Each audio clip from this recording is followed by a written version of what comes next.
Salut les devins, c'est Saikyo. On se retrouve aujourd'hui pour ma review du film numéro 3 My Hero Academia qui est sorti hier 21 janvier 2022 en avant-première française. De mémoire, il sortira dans une semaine aux alentours du 26 de manière classique en France métropolitaine. Pour d'autres pays en francophonie, c'est plus compliqué et force à vous avec ça. Je sais que ça va sortir dans certains pays un mois plus tard. Certains pays francophones ne l'ont pas du tout annoncé dans leur pays, donc vraiment force à vous. C'est un film pour lequel je n'avais pas d'attente. C'est vrai qu'au départ je me hypais beaucoup, vous vous rappelez avec mes vidéos de décortiquage du trailer, etc. Je vous ai quand même tenu informé, notamment de sa date de sortie qui était pour moi une information clé à vous partager, mais j'avais pas mal délaissé le sujet. Parce que vous me connaissez, quand je ne suis plus intéressé par quelque chose, que ça fasse des vues ou que ça ne fasse pas des vues, c'est des sujets que je traite moins ou plus du tout sur ma chaîne YouTube, comme ça il n'y a pas d'hypocrisie, je trouve que c'est mieux. Mais il y a une autre chose que je fais toujours, c'est que je tente du mieux que je peux de juger sur pièce et donc de donner sa chance au produit, et j'ai pu avoir l'opportunité d'aller le voir. Je préfère le préciser de manière tout à fait classique, ce n'était pas une projection presse, pas d'invitation ou quoi que ce soit, j'ai payé ma place comme tout le monde et c'est tant mieux d'une certaine manière. Alors question que vous vous posez sûrement, est-ce que je vais révéler / spoiler le film dans cette vidéo-là? Ma réponse est très simple, vous me direz si c'est pareil pour vous, mais quand je vais voir ces fameuses vidéos review que l'on trouve un petit peu partout désormais, c'est à la mode, garantie sans spoiler, sans révélation, je ne sais pas quoi, d'un nouveau film animé et tout, il y a deux choses qui se sont passées à la fin.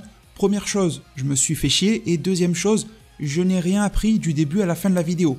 Donc oui, la vidéo du jour va au gré de mon propos parler, mettre en lumière certains événements insignifiants ou importants du début à la fin du film, mais ce n'est pas une vidéo de résumé. Il y a aussi beaucoup d'autres sujets qui ne seront pas traités parce que ce n'est pas utile pour la vidéo du jour. Donc le ton est posé, mais attention, avant de quitter la vidéo, je me dis qu'on est aussi dans le cadre d'une avant-première, donc beaucoup de monde ne l'a pas vu, et beaucoup de monde est en droit de se demander si ça vaut le coup ou non d'aller le voir, peut-être parce qu'on a un budget réduit, etc., etc. Et bien du coup, il y a le sommaire qui est activé dans la barre de lecture de cette vidéo, juste en bas en dessous, vous pouvez le retrouver aussi dans la description, et je vous invite à aller à la conclusion de la vidéo. Si votre seule et unique question c'est de savoir si ça vaut plus ou moins le coup d'aller le voir au cinéma, je pense que la conclusion, qui va durer quelques secondes voire minutes, va répondre totalement à votre question, et la conclusion ne fera pas de spoiler révélation sur le scénario. Alors dans tous les cas, que vous restiez, que vous allez voir la conclusion, que vous regardiez tout, je vous remercie infiniment. Et à la sortie de cette salle de cinéma, je souhaite vous partager mon ressenti, parce que j'ai été tout simplement surpris par ce film. Vous l'avez compris, vous l'avez bien capté, aussi bien par le peu de vidéos à ce sujet sur ma chaîne YouTube, et par ce que je viens de vous en dire en préambule. C'était un film qui m'intéressait énormément, mais qui m'a fortement perdu tout au long de sa communication. Lors de ses projections en salle japonaise, les retours avaient l'air pas terribles. En plus, en termes de calendrier, ce film-là est arrivé de manière très proche et succincte, aussi bien en manière d'annonce que de date de sortie en salle japonaise par rapport au film numéro 2, qui pour moi est une grosse claque, le numéro 2. Le 1, j'avais trouvé vraiment moyen, à part sa fin, mais sinon, tout le reste du film pour moi, c'était minimum syndical. Le 2 était excellent, et avec tous ces éléments-là autour du 3, j'avais peur qu'il soit du niveau du 1, voire moins bien. Et j'en suis ressorti vraiment surpris en fait de cette projection hier, et j'en suis ressorti agréablement surpris. Alors je tiens à nuancer mon propos, peut-être que j'en ai été surpris parce que je m'étais conditionné à ne rien en attendre, à en attendre même quelque chose de pas bon. Et peut-être que si je n'avais pas fait tout ce jeu psychologique, aujourd'hui je l'aurais trouvé pas terrible. Je préfère quand même vous prévenir, mais une review, vous le savez, se veut forcément subjective. Je vous en partage donc mon propre ressenti. J'ai eu l'impression de voir, bien sûr dans l'univers My Hero Academia, mais de voir un film avec une structure à la film Dragon Ball Z des années 90. Tous ces films cultes, vous les connaissez, les C13, les Broly, Couleur et j'en passe. Ce genre de film-là, bien sûr en 2 fois plus long, étant donné que les films Dragon Ball d'époque faisaient environ 45 minutes, mais vraiment une structure, une construction de film des plus similaires. On commence le film, la menace est présente dès la première minute. La tension est posée dès la première minute. C'est vraiment typique des films Dragon Ball de l'époque dans lequel Son Goku et ses amis partaient au supermarché et d'un coup il y avait des cyborgs qui arrivaient. C'est un peu la même chose. On ne perd pas de temps avec des fioritures à expliquer, à intégrer dans l'histoire originelle de My Hero Academia. Ça allait un petit peu, bien sûr, c'est pas un Battle Royale non plus, tout le monde n'est pas lancé en plein milieu d'une arène et se fout sur la gueule. Il y a une construction, il y a des explications, il y a le comment du pourquoi, tout cela y est. Mais on va à l'essentiel et on ne se prend pas la tête avec le reste. Alors bien qu'agréablement surpris par ce film, sachez que le film ne révolutionne absolument rien, ne prend pas de risque. À la limite, la prise de risque est parfois visuelle, dont notamment certains passages qui sont en animation 2D classique qui font penser à de la 3D, je suppose grâce à certaines tentatives et méthodes de dessin qu'ils ont appliquées. Bien sûr, il y a aussi de la 3D à l'intérieur du film, bien sûr, elle est plutôt bien implémentée d'ailleurs, Elle est souvent mixée à de la 2D, il n'y a que très rarement des plans 3D totalement, en veux-tu en voilà, on t'en met plein la gueule, juste pour soi-disant t'impressionner. Non, c'est assez finement intégré.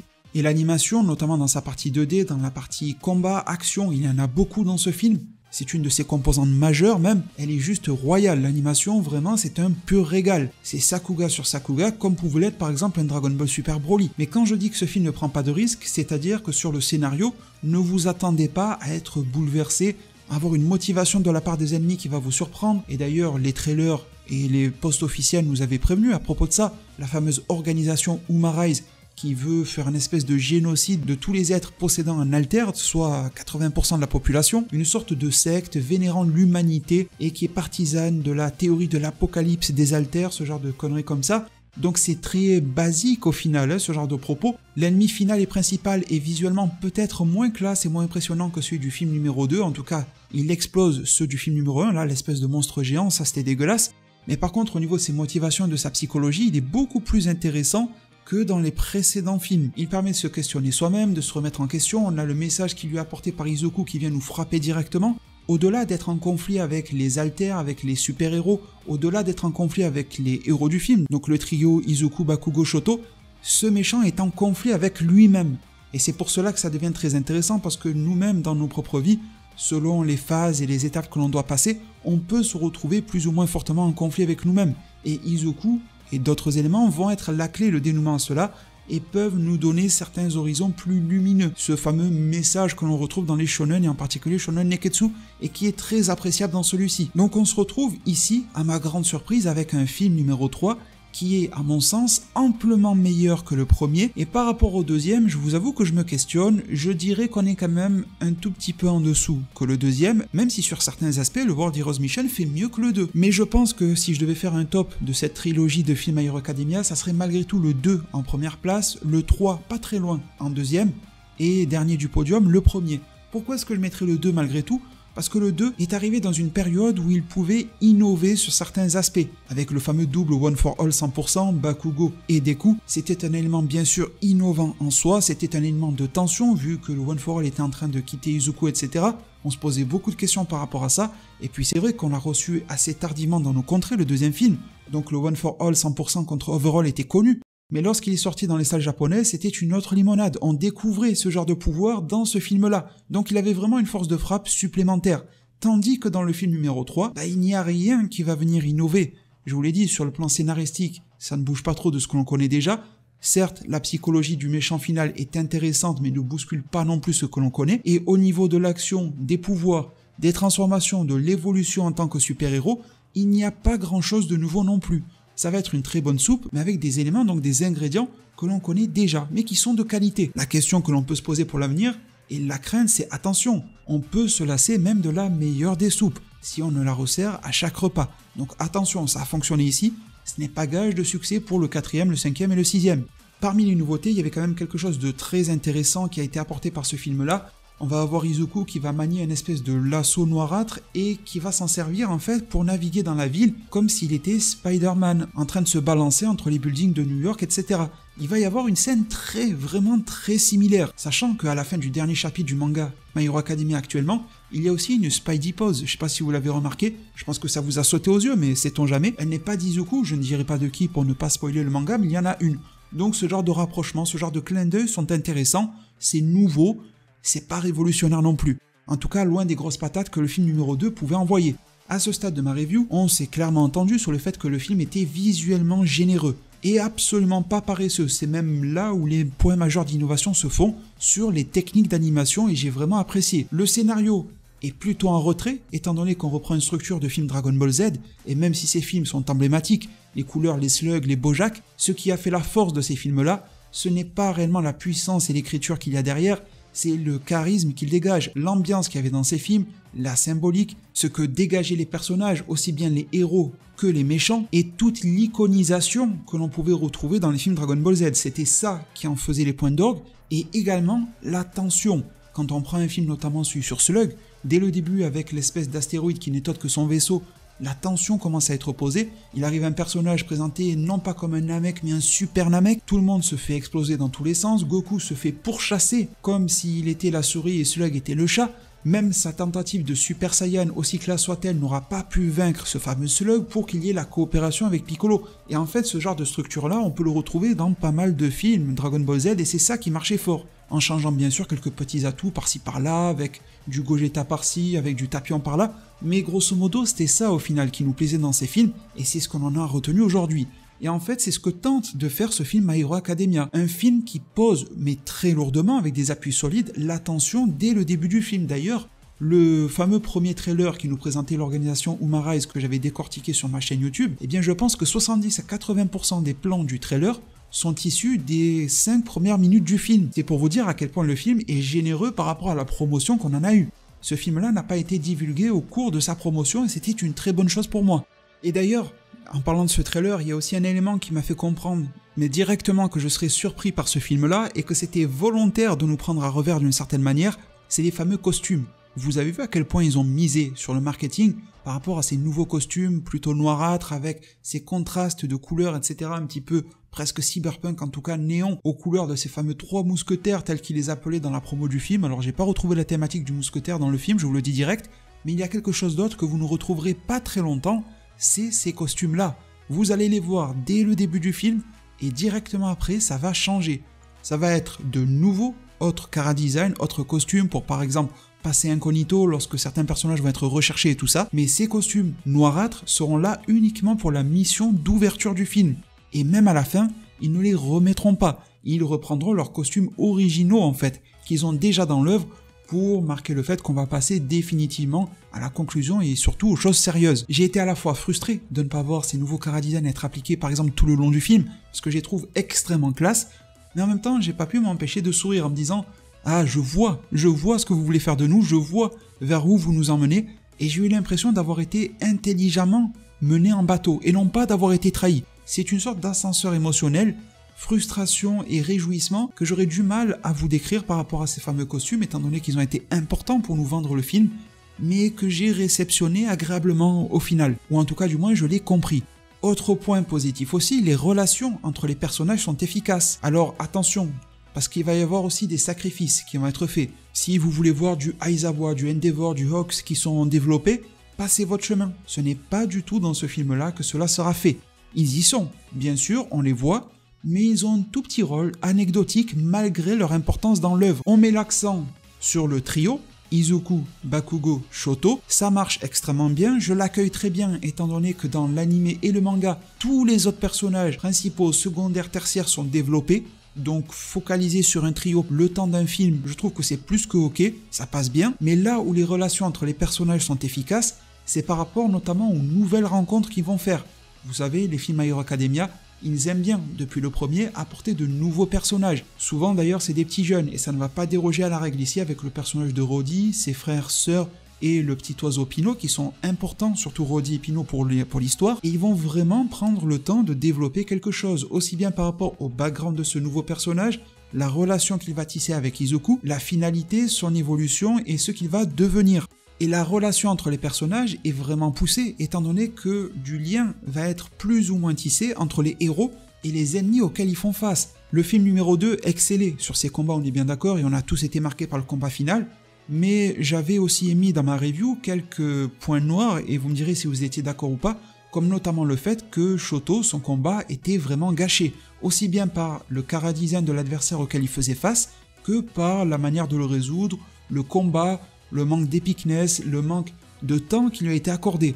Eh bien, dans ce film numéro 3, oubliez cela. Alors certes, Bakugo ne fera pas le duo de choc et final avec Izuku, Izuku aura la part belle en tant que roi pour clôturer, et il sera solo si ce n'est assisté par Roddy et Pino, les nouveaux personnages, donc une légère mise en retrait pour Bakugo, mais attention, Bakugo va avoir une scène absolument d'anthologie, et cette légère mise en retrait de Bakugo va pouvoir permettre de rehausser en termes de temps d'apparition et de traitement Shoto, et c'est extrêmement intéressant, aussi bien les adversaires auxquels ils font face, les évolutions qui leur sont accordées, le temps d'écran, la stratégie que aussi bien Bakugo et Shoto vont devoir mettre en place, bien sûr l'animation, les couleurs, enfin c'est un spectacle audiovisuel absolument incroyable, je l'ai vu d'ailleurs dans une salle équipée de Dolby Atmos et ça rendait extrêmement bien, et on a vraiment l'impression d'avoir une caméra qui est fixée sur le personnage qui se bat ou alors qui est greffée au cœur de l'action pour que l'on puisse s'immerger à l'intérieur et le combat n'est pas clôturé en l'espace d'1 minute 30, on remballe, il y a quelques coupures, on comprend même pas ce qui s'est passé.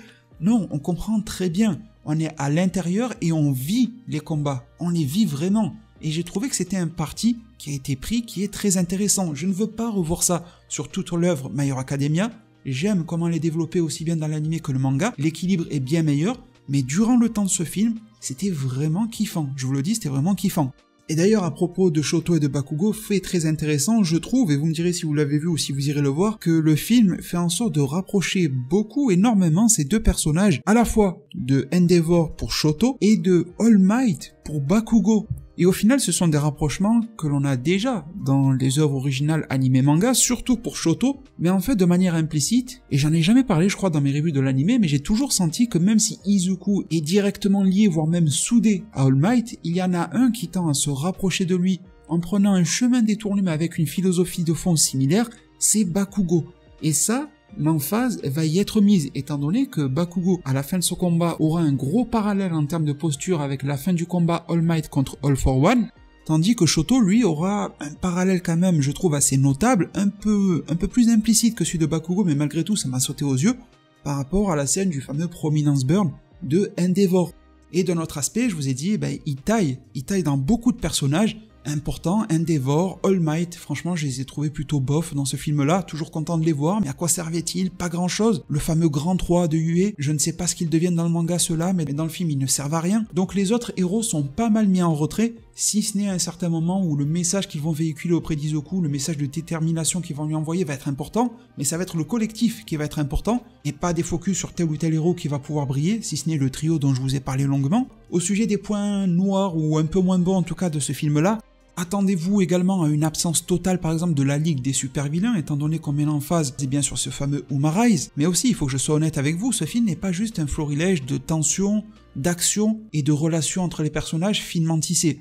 Malheureusement, au milieu du film, il y a un joli ventre mou, le rythme va joliment décroître, et c'est dans ce genre de moment qu'on a bien envie de regarder sa montre, vous voyez ce que je veux dire? On se dit mais attends, qu'est-ce qui se passe? Surtout qu'ils vont essayer de faire un truc un petit peu à la Disney. Quand le héros d'un film, par exemple le Roi Lion ou autre, va se trouver des acolytes, quand il va avoir sa petite phase d'aventure, de construction, il va devoir temporiser un petit peu, perdre profil bas pourquoi pas. Ça va laisser place à des moments tranches de vie. C'est généralement dans ces moments-là que Disney nous envoie la chanson qui va tous nous marquer, et ils ont tenté en fait de faire ça je trouve. Aussi bien sur les plans visuellement qui sont réussis, c'est vrai, on y voit énormément de décors, et d'ailleurs ce film se déroule dans énormément de places au travers du globe, ça permet de varier les environnements, mais bon ça va énormément ralentir, et on a du mal à comprendre pourquoi, parce que tout le monde est à 100% à fond au tout début, d'un coup, tout le monde va lever le pied en plein milieu pour repasser à 200% à la fin. On peut se demander pourquoi il n'y a pas eu la pression qui est posée sur Izuku et sa bande tout le long du film, y compris au milieu. C'est à n'en pas douter pour valoriser les nouveaux personnages du type Rodi et Pino, le fameux oiseau, et leur lien avec Izuku, mais ça manquait de quelque chose.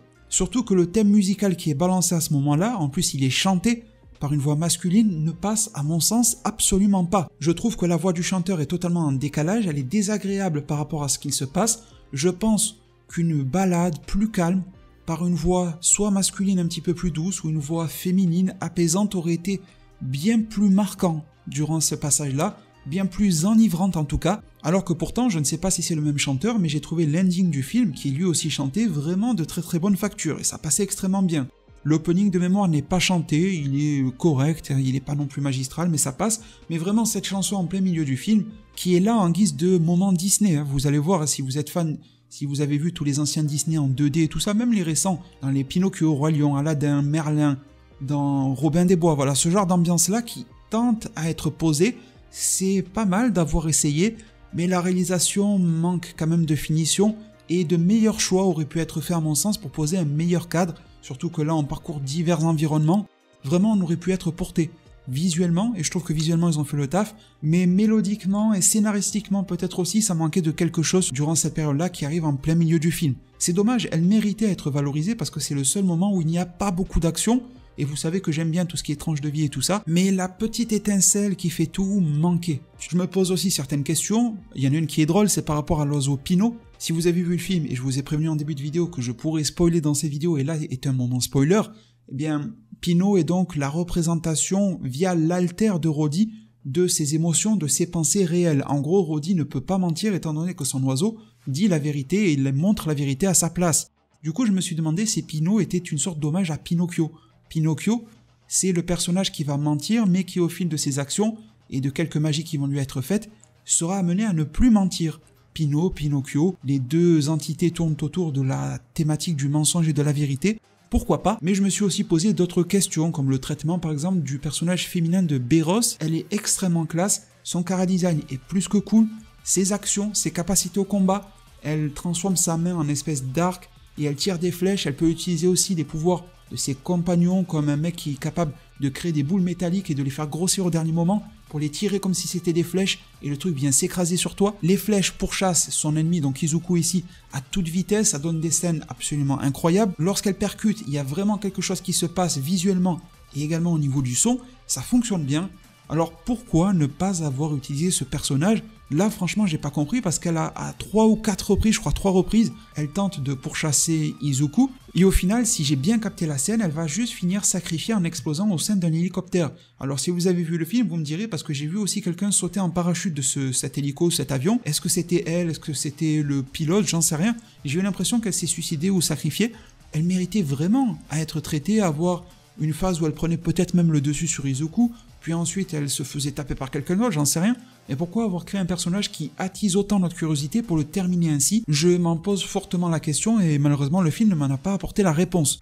Pour clôturer ma vidéo, sachez qu'il y a quelque chose de très important dans ce film-là, c'est une des raisons pour lesquelles j'ai commencé très jeune à lire et à regarder des shonen neketsu, donc du type My Hero Academia, Dragon Ball, Naruto, ça dépend des périodes de ma vie, parce que Naruto, My Hero Academia, c'est une manière bien plus adulte, mais pour mon enfance, entre autres, bien sûr, je vais pas tous les lister, mais du Dragon Ball, du Senseiya, du Wingman et j'en passe, c'est aussi pour la force des messages qui sont apportés, et je trouve que My Hero Academia, et en particulier le personnage de Izuku, que cela soit par l'écriture apportée par l'auteur original, par les scénaristes autour de l'animé, par la puissance émotionnelle que peut apporter son comédien de doublage, et donc par les émotions que transmet sa voix, lorsqu'il envoie un message, il y a quelque chose de très puissant qui s'en dégage, et celui qui est transmis dans ce film World Heroes Mission est un peu plus classique, c'est celui de la persévérance, de ne jamais arrêter d'essayer, de ne jamais relâcher, de toujours être motivé. C'est quelque chose qui est vieux comme le monde, mais c'est quelque chose dont l'être humain aura toujours besoin tant que son monde existera. Et j'ai trouvé que la puissance du message par Izuku était absolument formidable. Le One for All 100% se fera attendre dans ce film, j'ai cru un moment qu'il n'arriverait jamais. Fort heureusement, et c'était un soulagement, il est arrivé au moment où j'en avais le plus besoin, parce que sinon j'aurais été frustré en sortie de salle. Le smash final de Izuku sera en solo, il n'y aura pas d'assistance de duo comme avec All Might ou avec Bakugo dans le deuxième, là il sera vraiment solo. Préparez-vous à kiffer, vraiment à kiffer de ouf, surtout que c'est vraiment en lien avec le film World Heroes Mission, donc un film qui a trait avec le monde, et vous savez que les attaques Smash sont en lien avec une localité, avec un état, une ville, un pays américain notamment. Donc il y a une très très belle surprise qui est réservée par rapport à ça. Et alors donc en guise de conclusion générale, c'est peut-être grâce au fait que je m'attendais à une sorte de bouse intersidérale que j'ai apprécié ce film. Qu'en aurait-il été si je m'étais hypé dessus pendant toutes ces années ou mois depuis son annonce? Franchement je ne sais pas. Aurais-je été déçu ou non? Je ne sais pas. Mais en l'état des choses, la manière dont je me suis conditionné à l'appréhender, j'ai été très agréablement surpris. Je conseille d'aller le visionner, après tout dépendra également de votre posture. Je pense qu'il y a un risque, si vous vous êtes dit que ce film-là serait meilleur que le deuxième, qu'il foutrait des claques à tous les plus grands films de l'animation japonaise, en tout cas en matière de scénario, vous risquez d'être déçu sur ce point-là. Mais si vous l'attendiez d'un œil, vous n'attendiez pas du tout, je pense que vous allez passer un moment des plus excellents. Une belle surprise en tout cas, surtout avec cette construction, cette structure apportée au film, qui reprend les éléments connus de My Hero Academia et qui les reprend plus que fièrement. Certains points forts également des deux précédents films sont repris et lui applique le fameux modèle des films Dragon Ball Z des années 90. Un méchant est là, dès le début du film, pas de perte de temps en fioritures, la tension monte immédiatement, on va souffler un tout petit peu au milieu et repartir encore plus fort et de plus belle à la fin. Et une fin qui n'est pas juste 5 minutes. Je ne l'ai pas chronométré, je ne l'ai pas compté, mais la fin du film, c'est vraiment un très très gros acte. Il est dense, il est long, et on ne s'ennuie pas. Et c'est pour ça aussi que dans cette ère où tout doit devenir en termes d'œuvres, d'animés, de mangas, de livres, de jeux vidéo, tout doit devenir complexe, complexifié, philosophique, psychologique, symbolique et j'en passe, ça m'a fait du bien de retrouver un petit peu les classiques, les fondements en fait du shonen neketsu, notamment en matière de film. Et pourtant ce n'est pas un film pur divertissement où l'on doit simplement débrancher son cerveau. Mais c'est un film, et notamment un film My Hero Academia, et même au sein de l'animation japonaise contemporaine, un film un peu différent, le reflet d'une autre époque qui emprunte à ses pères ou grands-pères même dans le style, tout en honorant la patte My Hero Academia. Donc à mon sens, c'est une belle prouesse qui ne révolutionne absolument rien à la formule, mais la reprend solidement au regard d'un prisme un petit peu plus classique.